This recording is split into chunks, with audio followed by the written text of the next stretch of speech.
Hi!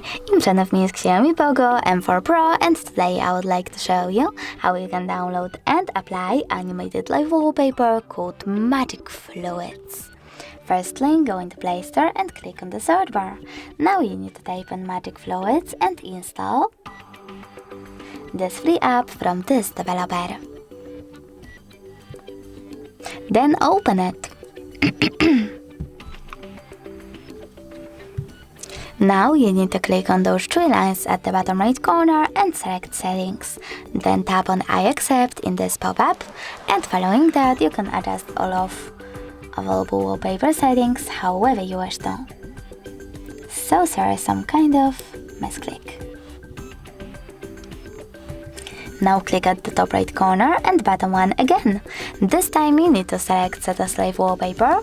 Just set wallpaper over here and pick home screen or home screen and lock screen. Now when I go back, as you can see, my wallpaper was successfully applied.